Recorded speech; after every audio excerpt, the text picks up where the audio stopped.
혹시 느슨한 연대, 느슨한 관계 이런 말을 들어보신 적이 있습니까?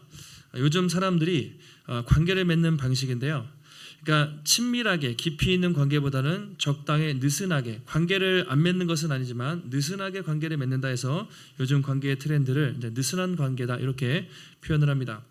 예를 들면 여러분 직장에 가서 직장 동료들과 시간을 보내실 텐데 사실 주중에 많은 시간을 직장에서 보내지만 업무 시간에는 같이 일을 하지만 업무 이후에 퇴근을 한다든가 그 이후에 또 어떤 어려움이 있을 때 서로 연락하고 관계를 맺고 보통 그러진 않죠. 일은 일이고 비즈니스는 비즈니스고 또 내 삶은 내 삶이기 때문에 이제 적당히 또 관계를 맺는 것이죠.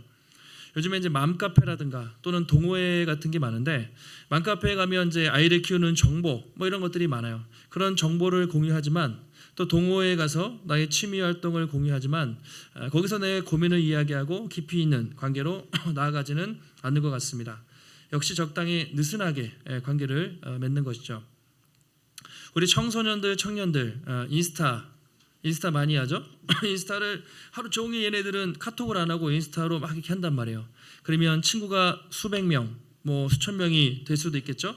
좋아요, 팔로워가 많이 눌려도 거기서 맛있는 거 먹고 막 행복하고 즐거운 사진을 올리지만 거기에 내 고민을 상담하거나 내 어려운 이야기를 나누지는 않습니다. 이처럼 사람들은 요즘 사람들의 트렌드는 깊은 관계, 책임지는 관계, 친밀한 관계가 아니라 적당한 관계, 편안한 관계, 느슨하게 이렇게 관계를 맺는다고 합니다. 에드워드 홀이라는 미국의 이제 인류학자가 어떤 이런 얘기를 했어요. 인간의 거리를 네 단계로 나눴는데 친밀한 거리, 개인 거리, 사회 거리, 공적 거리 이렇게 표현을 했어요. 친밀한 거리는 한 50cm 정도 되는 거리래요. 그러니까 이건 이제 좀 문화마다 다르지만 대략적으로 50cm면 여러분이 지금 의자에 앉아 있는 가장 가까운 거리잖아요. 가족들, 가장 친한 관계. 그리고 50cm에서 1m 정도 개인 거리, 가족들이나 좀 친한 친구들, 좀 관계가 있는 그 정도의 거리. 그다음에 사회적 거리. 이게 이제 느슨한 관계라고 해요. 1m에서 한 3m 정도까지 직장 동료들이나 동호회나 이웃들 만나는 그 정도의 거리. 그리고 3m 이상을 공적 거리. 뭐 지나가는 사람들이나 어떤 콘서트, 공연장에서 그냥 군중들 속에 있는 그런 거리. 그걸 뭐 이렇게 표현을 했습니다. 예전에 코로나 한창 심할 때 사회적 거리두기라는 표현을 썼잖아요. 그래서 그 전까지는 참 밀착되고 이렇게 친밀하게 있다가 어쩔 수 없이 거리를 두면서 좀 더 그런 경향들이 더 많아진 것 같아요. 자, 그럼 사람들은 왜 적당하게 그렇게 느슨하게 관계를 맺을까? 여러 이유가 있겠죠. 뭐 귀찮아서 그럴 수도 있고 관계를 맺는 게 부담스러워서 그럴 수도 있고 누군가 상처 때문에 만나서 상처받기 싫어서 그럴 수도 있고 나의 프라이버시를 이렇게 보호받기 위해서 여러 가지 이유가 있을 것 같습니다. 근데 아이러니하게 사람은요 그렇게 느슨하게 관계를 맺지만 한편으로 깊이 있는 관계를 맺고 싶은 갈망이 있어요. 인간에게는. 그래서 외로움을 많이 느껴요. 그렇게 하지만 또 많이 외로워요. 그래서 정말 어려운 일이나 위기 상황이 닥칠 때 연락할 사람 인스타나 카톡에 요즘에 카톡이 바뀌어가지고 막 그냥 사진들 게시물 막 사진 엄청 올라오잖아요. 이게 연락하기도 참 그렇고 우리가 많은 관계들이 있지만 수천 명의 막 그런 관계들이 있지만 정말 내가 힘들 때 연락하고 도움을 요청할 수 있는 사람들이 얼마나 있냐? 그러면 많지 않은 것이죠. 직장에서 동료들과 10년, 20년 오랫동안 생활해도 깊이 있는 관계를 맺기가 쉽지 않을 수가 있습니다. 그럼 이런 것들을 보면 사람들은 느슨하게 또 어떤 이유 때문에 관계를 맺지만 깊이 있게 관계를 맺고 싶은 욕구도 있다고 할 수 있습니다. 근데 문제는 세상 밖이야 그래도 교회도 점점 이렇게 그렇게 되어 간다는 것입니다. 점점 관계가 느슨해지고 개인주의적으로 되어 간다는 것이죠. 설문조사를 해봤어요. 안 믿는 사람한테 불신자들 평소에 얼마나 외로움을 느끼십니까? 그러면 60% 이상 3분의 2 정도가 되겠죠. 외롭습니다. 이렇게 대답을 했다고 합니다. 교회 다니는 사람들은 어떻게 대답했을까요? 30% 정도 3분의 1 정도가 교회를 다니지만 외롭다 이렇게 대답을 했다고 합니다. 막상 교회를 다니지만 꽤 많은 사람들도 여전히 참 마음 나누지 못하고 외로움을 그렇게 표현하고 있는 것이죠. 근데 그 외로움을 느끼는 사람들의 퍼센티지가 높은 특징이 뭐냐면 소그룹 활동을 안 하는 사람들이었다고 합니다. 이제 우리는 사랑방이라고 하고 구역마다 뭐 목장, 셀 뭐 다양하게 하는데 교회에서 그 소그룹 활동을 하지 않는 사람들일수록 나는 외롭다고 말한 사람들이 상당히 높았다고 합니다. 그러니까 교회를 오래 다녀도 예배를 드려도 공동체의 사람들과 깊이 관계를 맺고 교제하지 않으면 역시나 외로움을 느낀다는 것이죠. 여러분 어떻습니까? 교회에 올 때 친구를 만나는 정말 마음을 나눌 이번 주에 또 누가 보고 싶고 그런 기대하는 마음으로 오십니까? 아니면 그냥 외로운 마음으로 오십니까? 얼마 전에 경주에서 이제 어제 에이펙이 끝났죠. 그래가지고 그 트럼프 대통령한테 뭘 선물했죠? 왕관을 선물하고 그러니까 엄청 기분이 신나가지고 근데 왜 그런 걸 했어요? 훈장을 달아주고 왕관 달아주니까 대통령이 신나가지고 막 그러는데 비즈니스잖아요. 딜. 그것보다 더 유명했던 게 엔비디아라고 세계 최고의 기업이에요. 엄청나게 성장해가지고 지금 마이크로소프트 뭐 이런 것보다 시가총액 8천조 정도. 그러니까 뭐 우리나라 대한민국 기업을 합쳐도 하나만 안 될 만큼 엄청 큰 젠슨 황이라는 사람이 왔는데 삼성역인가요? 강남에서 뭘 먹었습니까? 깐부 치킨을 이렇게 이재용 회장하고 현대그룹 회장하고 이렇게 막 먹으면서 사진 찍고 이런 게 계속 나와요. 그런 사람들은 겉으로는 막 친하고 막 그렇지만 왜 그렇게 만났을까? 비즈니스 관계잖아요. 대가, 서로의 이익을 위해서 뭐 미국하고 통상 협상을 잘해야 되니까 뭐 왕관도 줘야 되고 뭘 또 얻어야 되고 그런 세상의 관계는 그렇습니다. 그런데 신앙생활, 교회에서의 관계는 그런 대가의 관계가 아니라 서로 사랑하고 책임지는 그런 대가 없는 관계라는 것이죠. 신약 성경을 여러분 읽어보시면 뭐 여러 표현들이 많지만 서로라는 표현을 여러분 한번 생각해 보신다면 얼마 정도 나올까요? 한 100번 정도 이상 나오거든요. 90에서 100번 정도 서로. 예를 들어 새 계명을 너희에게 주노니 뭐죠? 서로 사랑하라. 제일 많이 나오는 표현이 서로 사랑하라. 서로의 짐을 지라. 서로 기도해 주라. 서로 존중하라. 서로 존경하라. 서로 돌아보라. 서로 섬기라. 서로 용납하라. 서로 위로하라. 서로 무난하라. 100개 정도 나와요. 찾아도 끝도 없이 서로라는 말이 계속 나오고 있습니다. 그러니까 우리가 신앙생활, 교회생활 한다는 것은 개인적으로 나 혼자 하는 것이 아니라 서로 하는 것이죠. 공동체와 함께 한다고 할 수가 있습니다. 그러니까 처음부터 하나님은 우리를 서로의 함께하는 공동체로 부르셨고 서로 하나 되면 끝까지 지키라. 이것이 하나님이 교회에 주신 또 귀한 명령이죠. 사도행전을 보시면 초대교회 성도들이 어떻게 서로 교류했는지를 잘 보여주고 있죠. 사도행전 2장에서 오순절 성령 강림 충만함을 받고 성도들이 어떻게 했습니까? 믿는 사람들이 함께 있어 모든 물건을 통용하고 재산과 소유를 팔아서 각 사람의 필요에 따라 나눠주고 날마다 마음을 같이하여 성전에 모이고 집에서 떡을 먹고 기쁘고 순전한 마음으로 음식 먹고 하나님을 찬양하며 온 백성에게 칭송을 받으니 주께서 구원받는 사람을 날마다 더하게 하시니라 이렇게 말하죠. 처음에 성령 충만했던 성령을 받았던 우리 초대교회 공동체는 매일 모이고 또 가정에서 모이고 음식을 먹고 교류하면서 하나 됐을 때 주께서 구원받는 사람 많은 사람들이 예수 믿고 돌아오게 하셨다라고 말하고 있습니다. 이게 초대교회의 모습이잖아요. 느슨한 연대가 아니죠. 적당히 관계 맺는 것이 아니라 서로 사랑하고 깊이 하나 되고 섬기는 그런 관계로 불러주신 것이죠. 그것이 우리 교회의 샘플입니다. 롤 모델이에요. 지금은 워낙 바쁘고 분주해서 그만큼은 안 되지만 항상 기억하는 것이죠. 우리 복음의 숲교회가 전통교회도 많고 좋은 교회도 많은데 왜 또 교회가 개척되는가? 이 공동체, 서로 초대교회의 정신을 기억하면서 우리가 그렇게 모이고 그렇게 사랑하고 그렇게 하나 되기 위해서 하나님이 또 교회를 세우셨다고 할 수가 있습니다. 자, 이제 말씀으로 들어가시면 앞에 예수님이 최후의 만찬 자리에서 갑자기 식사하다가 일어나서 수건을 두르시고 또 대야에 물을 담아서 발을 씻겨주셨어요. 제자들도 모두 깜짝 놀라고 어리둥절해 있었습니다. 그렇게 다 씻고 다시 이제 옷을 입으신 다음에 예수님이 이렇게 말씀을 하세요. 12절 그들의 발을 씻으신 후에 옷을 입으시고 다시 딱 앉으셨습니다. 그들에게 말해요. 내가 너희에게 행한 것을 너희가 아느냐? 야, 내가 밥 먹다 말고 지금 너희들의 발을 종이라 하는 그 하찮은 일을 한 명 한 명 12명을 다 시키셨을 거 아니에요. 내가 이렇게 했는데 내가 왜 그랬는지 아느냐 이렇게 물어보십니다. 그 당시 상황이 어땠습니까? 예수님은 이제 12시간도 안 남았어요. 10시간도 안 남았어요. 돌아가실 시간이. 그 다음날 아침 9시에 체포돼서 오후 3시에 십자가에서 돌아가시니까 뭐 12시간도 안 남은 아마 그 정도였겠죠. 그런데 제자들은 누가 크냐? 딱 들어왔을 때 베드로가 요한이 유다를 발을 씻겨주고 그런 모습이 아니었어요. 그들은 3년 동안 같이 뭉쳐 다녔지만 누가 더 크냐? 누가 더 높임을 받을 것이냐? 그런 얘기를 하고 있었습니다. 그 상황에서 예수님이 아무 말 없이 그들의 발을 다 씻겨 주셨던 것이죠. 그러면서 내가 선생이야, 내가 랍비야, 내가 주님인데 이런 일을 했어. 그러니 너희도 이런 일을 하는 것이 합당하지 않겠느냐라고 말씀을 하시죠. 그것이 14절입니다. 같이 한번 14절 말씀 읽겠습니다.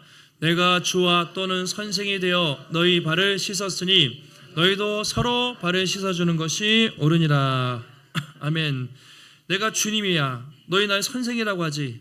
그리고 랍비라고 부르지. 그런데 너희 종이라 하는 하찮은 일을 하지 않았냐. 그러니 너희도 서로의 발을 씻어주는 것이 옳으니라. 이 말의 형태는 명령형이에요. 그러니까 예수님이 선택사항이 아니라 명령으로 이게 너무 중요하다라고 강조하셨습니다. 자, 그러면 서로의 발을 씻어주라. 너희 발을 서로 씻어줘 이렇게 얘기했잖아요. 발 씻어준다는 게 뭘까요? 이게 실제로 세족식 하라는 얘기는 아니죠.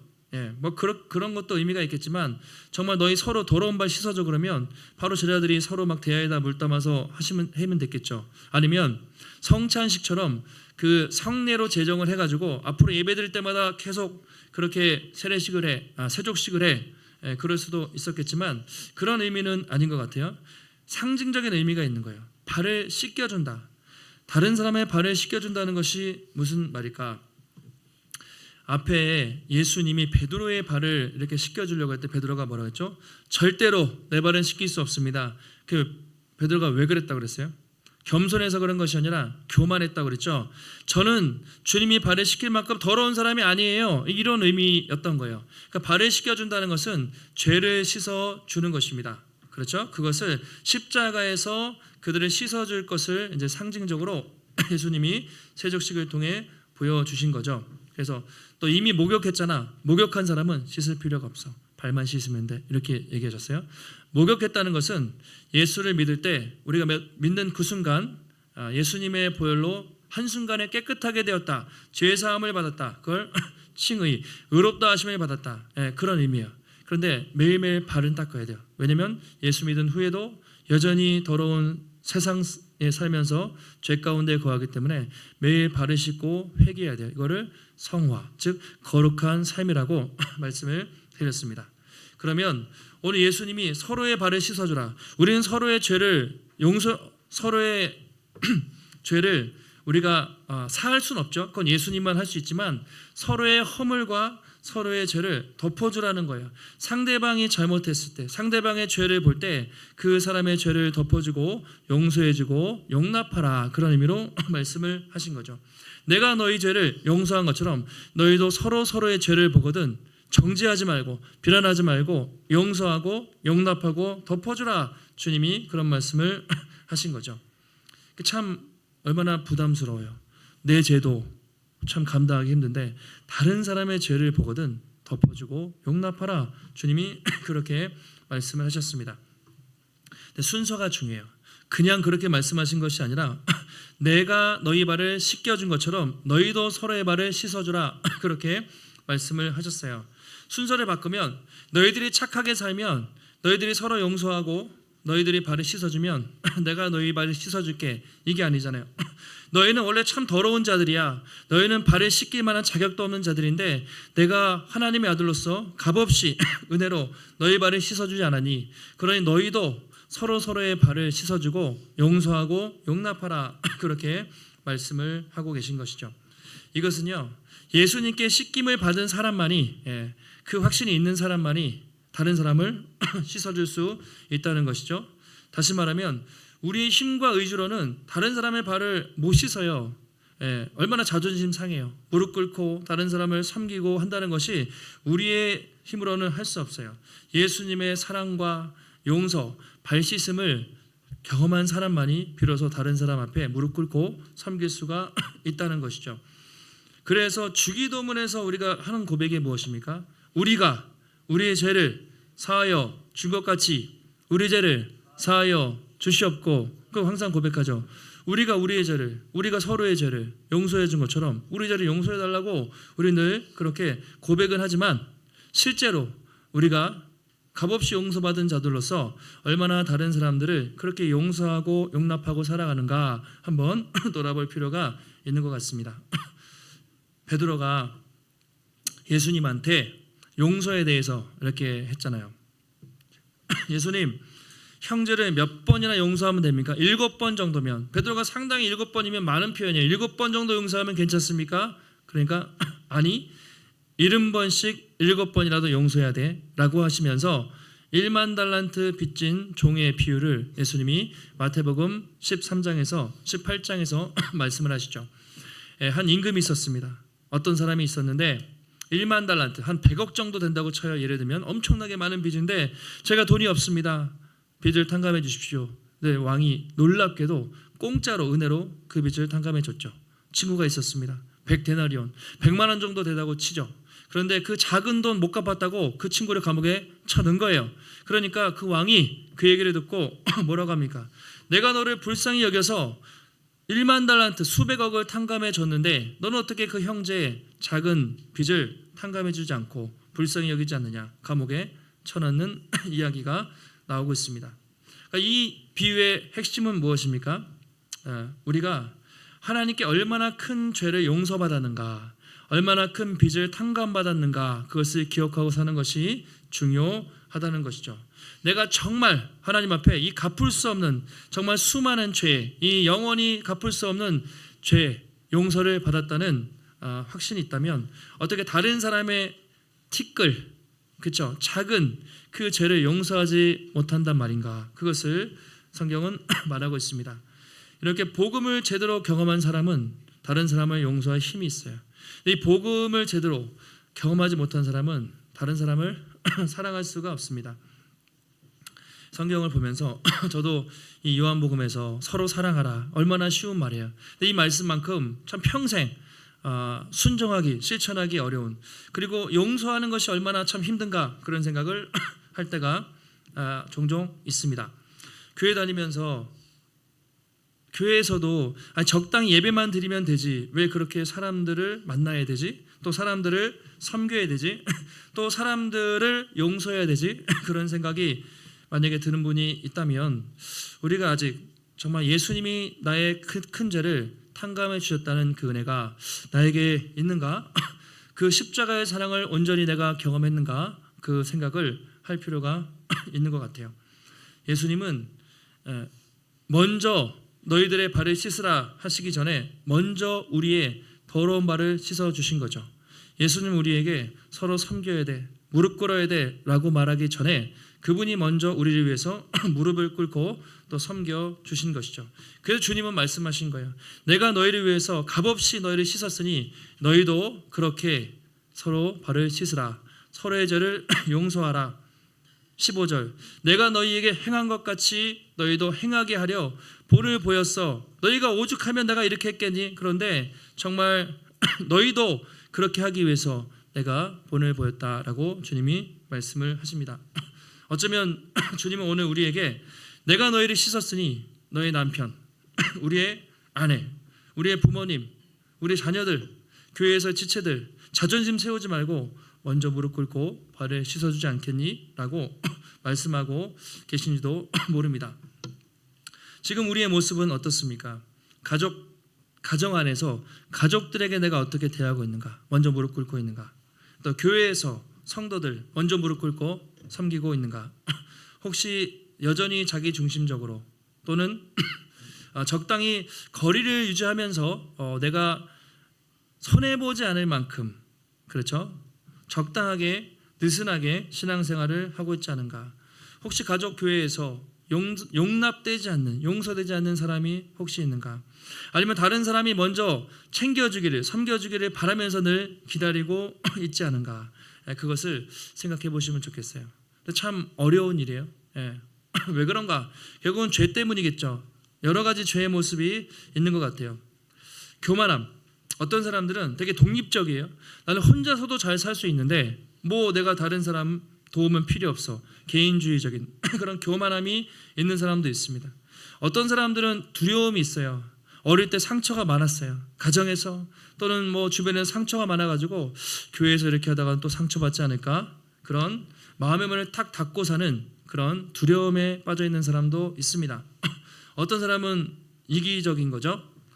내 시간, 내 돈, 내 에너지, 내 은사를 써야 되는 거잖아요. 아까워. 나는 나를 위해 쓸 거야. 그런 자기 중심적인 모습.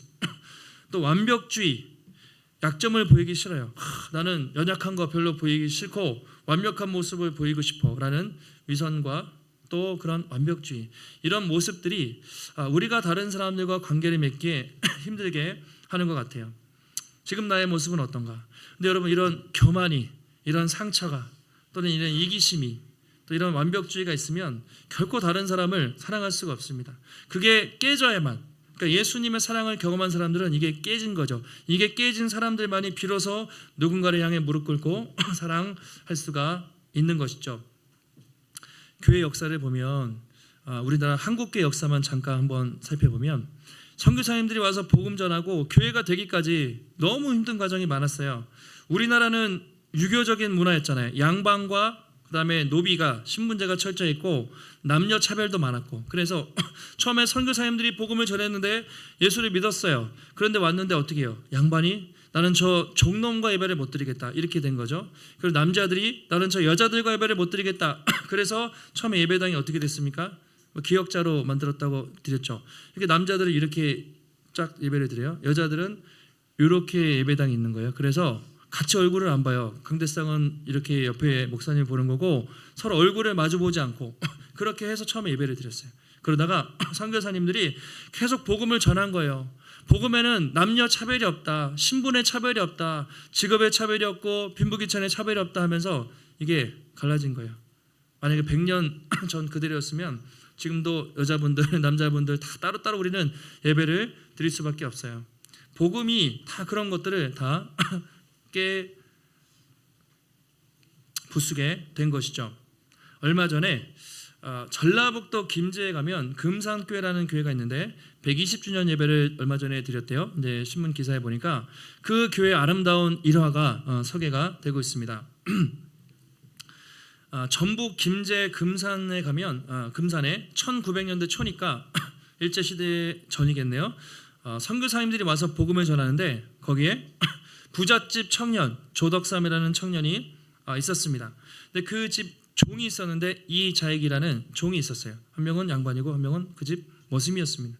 선교사님이 복음을 전해서 이자익도 예수님을 믿고 조덕삼도 예수님을 믿었어요. 교회가 막 성장하기 시작했습니다. 어느 해인가 장로를 선출해야 되는 해가 된 것이죠. 조덕삼도 후보에 올랐고 그 머슴이었던 이자익도 후보에 올랐어요. 당연히 사람들은 조덕삼이 될 거라고 생각을 했겠죠.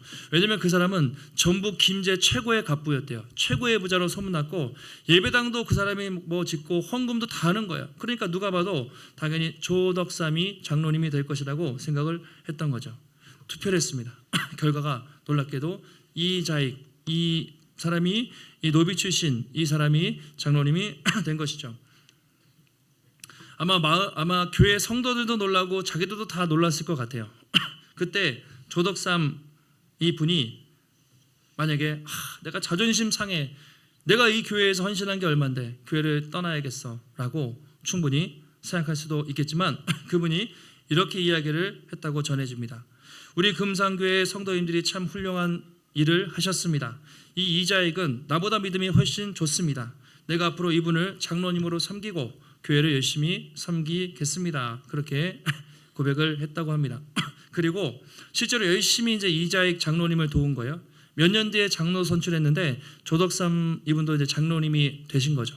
두 분이 장로님이 되셨어요. 교회를 열심히 하다가 내가 돈도 많고 좀 뭘 섬길 수 있을까 하다가 이 사람을 신학교에 보내서 목사님을 만들어야겠다 그런 생각으로 평양에 있는 신학교에 보내서 학자금도 대주고 생활비도 대주고 목사님이 됐어요. 그리고 바로 금산교회 담임 목사님으로 청빙을 한 거예요. 그래서 이 종 출신의 목사님이 목사가 되고 양반 출신의 목사님이 장로님이 돼서 그렇게 교회를 아름답게 섬기게 된 것이죠. 보통 같으면 아시겠지만 큰 교회든 작은 교회든 중직자라든가 그런 선거를 하면 상처받고 나가는 사람들이 꽤 있습니다.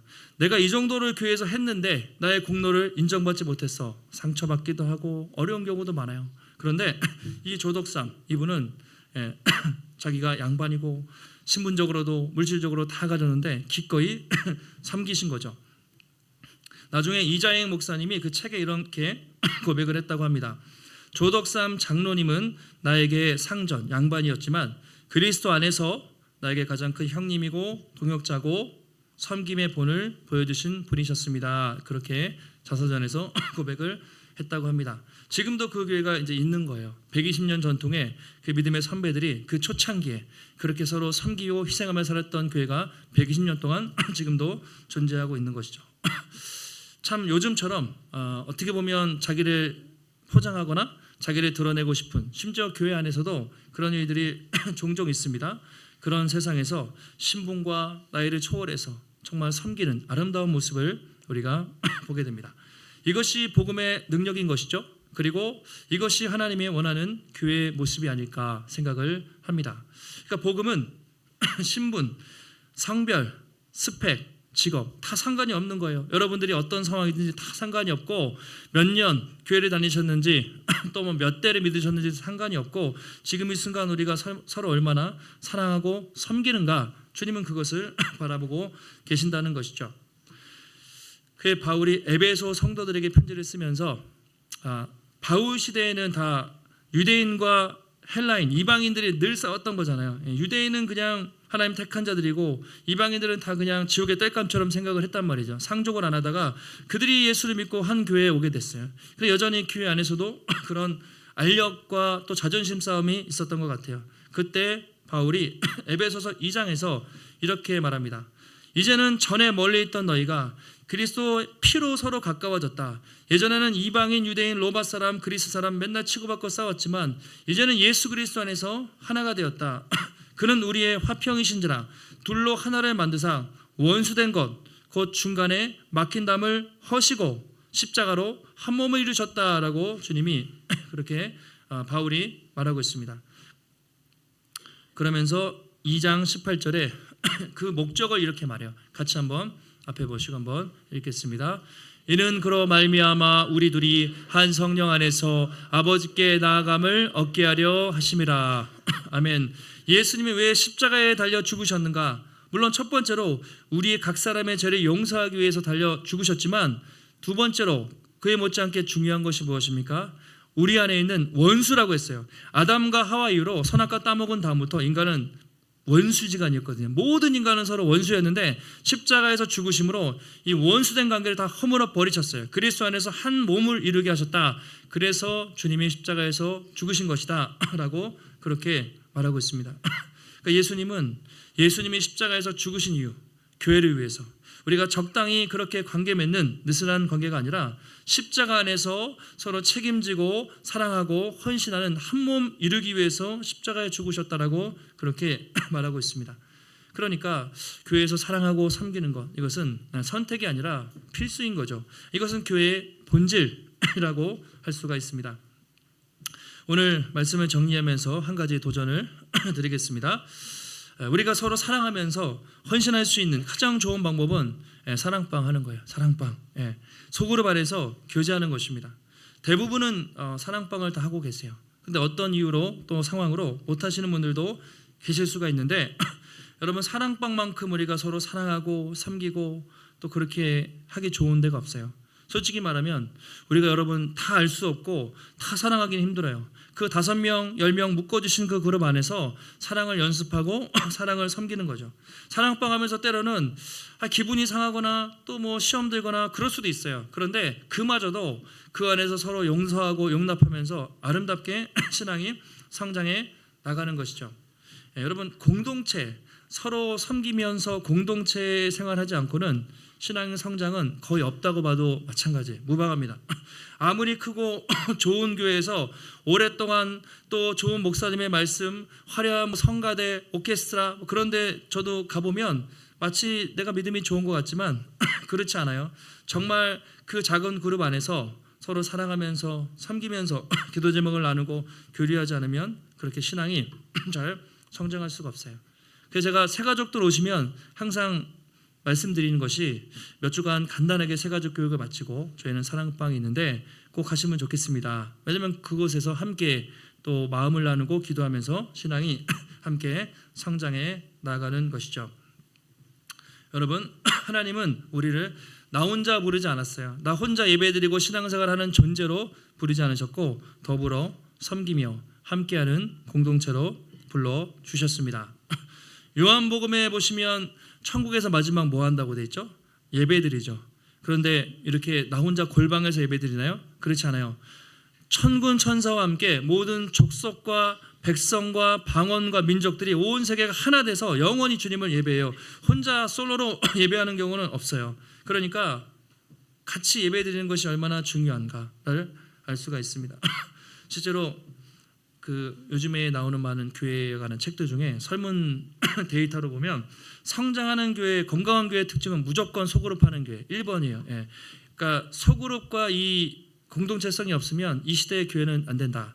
그래서 대형 교회들도 그 큰 교회들도 예전에는 막 예배가 되게 많았잖아요. 수요일 예배, 금요일 저녁 예배, 주일 오전 예배, 오후 예배인데 예배를 줄이고 다 소그룹을 하고 있습니다. 목장이든 셀이든 구역이든 계속 모이고 삶을 나누고 교제하면서 공동체가 아름답게 성장하고 있는 것이죠. 지금 아마 대부분은 소그룹을 하실 텐데 사랑방 하시는 분들은 더 열심히 하시고 혹시 못하는 분들이 있다면 내년부터는 꼭 참여해서 더 그런 교제를 누리시면 좋겠어요. 사람들이 복음의 숲교회 하면 떠오르는 게 있어야 되잖아요. 이미지가 그 교회 가면 참 따뜻해. 사랑방이 참 좋았어. 밖에서는 무관심하고 상처 주고 참 그렇게 해도 교회 오니까 왠지 사람들의 표정이 밝고 따뜻하고 사랑이 넘치는 그런 교회야. 그렇게 사랑으로 소문난 교회, 사랑이 꽃피는 교회가 되면 참 좋을 것 같아요. 여러분 한 주간 여러분 누구의 발을 씻겨 주시겠습니까? 누구를 섬기며 사랑하시겠습니까? 한 사람만 생각하세요. 지금 마음속으로 가정에서 내가 나의 남편이든 아내든 자녀든 부모든 한 사람을 이번 주에 섬기겠다.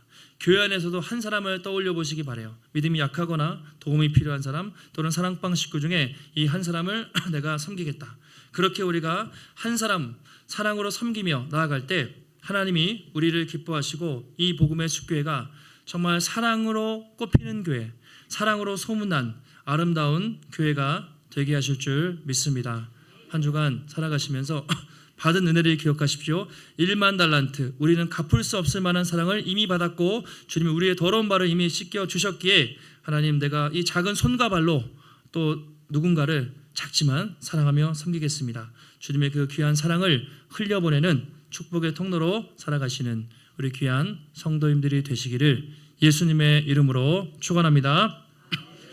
하나님 감사합니다. 오늘도 우리에게 거룩한 주여 허락하시고 또 주님의 귀한 말씀 깨닫게 하시니 감사를 드립니다. 이제 주님은 곧 십자가에 죽으시는데 제자들은 그 최후의 만찬 자리에서도 누가 높은가 싸우고 있었고 그러나 주님은 그들을 책망하시기보다 그들의 더러운 발을 씻기시면서 내가 너희를 씻었으니 너희도 서로 씻으라고 말씀하셨습니다. 그렇습니다. 주님 우리 힘으로는 다른 사람을 사랑할 용기와 믿음이 없음을 고백합니다. 그러나 주님이 먼저 우리의 발을 씻기셨고 우리 앞에 무릎 꿇으셨고 우리 위에 십자가의 보혈로 하나님 그 귀한 생명을 우리에게 주셨기에 우리도 1만 달란트 탕감받은 그 죄인으로서 우리 주변에 있는 그 사람들에게 주님의 그 작은 사랑이라도 작은 섬김이라도 감당할 수 있도록 하나님 붙잡아 주시옵소서. 가정에서 내가 먼저 사랑하며 섬길 수 있게 하시고 교회에서 내가 먼저 사랑하며 섬길 수 있게 하셔서 앞으로 이 교회에 오는 사람들마다 참 복음의 숲교회가 사랑에 충만한 사랑으로 꽃피는 아름답고 따뜻한 교회로 소문날 수 있도록 하나님 붙잡아 주시옵소서. 오늘도 주 앞에 나올 때 우리 마음과 정성을 다해 귀한 예물 드렸습니다. 하나님 그들이 모든 손길들 기쁘게 받아 주시옵고 하나님 내 인생의 모든 것 주님의 것입니다. 주님을 위해서 기쁨으로 우리의 물질과 건강과 우리의 모든 삶을 주께 드릴 때 하나님 모든 것을 채우시고 공급해 주시는 하나님의 놀라운 손길을 날마다 경험할 수 있도록 인도하여 주시옵소서. 한 주간도 주님과 동행하며 승리케 하시기를 간구하오며 존귀하신 예수님의 이름으로 기도하옵나이다. 아멘.